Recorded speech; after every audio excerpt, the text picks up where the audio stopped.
We're baking a cake for my wife for her birthday. Yay. And we're going to do it in a rice cooker. A lot of people have made videos of baking cakes in rice cookers, and the reason our rice cooker cake is so much better than one made in a conventional oven is a conventional oven uses very dry heat. Rice cookers trap that moisture and you end up with a very moist cake. But the cake of choice today is a pineapple coconut or Pina Colada cake. This is a special request. I'll be using a digital scale to measure out all the ingredients so I don't have to dirty measuring cups and spoons. But you will have to convert all of the ingredients on the back of the cake mix to milliliters and grams to properly measure them out as you pour them in. The list of ingredients today is a pineapple cake mix, pineapple gelatin mix. There are pineapple tidbits that will be pureed with coconut milk to pour over as a glaze that will saturate down inside of the cake. So I'm going to pause the video and I'll pick back up after we're ready.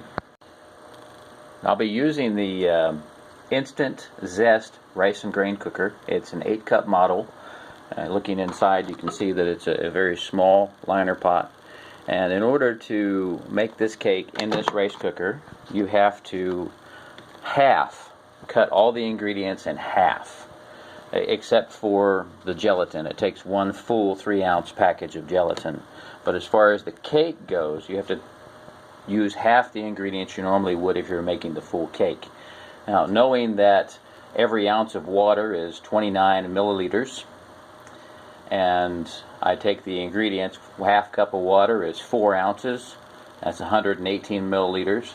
3 eggs, you have to mix up at least 2 eggs in a jar so you can pour out 75 milliliters, and 1/6 a cup of oil is 39 milliliters. So when I'm adding these ingredients, I can just pour them directly into this mixing bowl on this digital scale, zeroing the scale out every time I want to add another ingredient.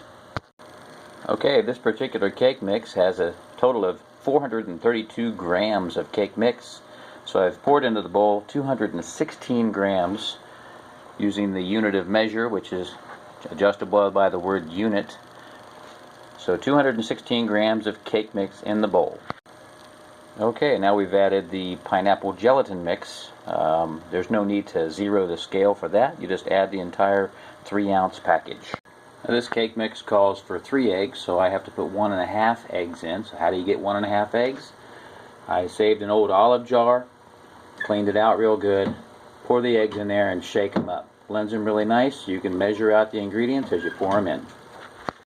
Okay, all the ingredients have been added to the mixing bowl, so now it's time to use your standard handheld mixer to blend it up. I've applied a liberal coating of a non-stick spray to the liner pan, and I'm going to pour in the cake ingredients and get this thing baking. Okay, there's the cake mix in the pan. Simply place it in the rice cooker, and it's important to note that the time on this is 40 minutes. So I'm going to select the steam function, and I'm going to turn it down to 40 minutes. And it's important to note that not all rice cookers function the same. Some of them on the rice setting, because there's minimal moisture in this cake, it'll reach a certain threshold temperature and shut off, and then it won't finish baking your cake. The Instant Pot Zest rice and grain cooker doesn't do that. It'll run through the entire cook cycle that you set the timer for without shutting off. So when you select your rice cooker, you want to make sure that it will function the way that it's supposed to bake a cake. All other types of cooking is fine as long as there's enough moisture, but the moisture level in the cake is lower than most meals, so you have to have one that will stay running for the entire duration of the bake time.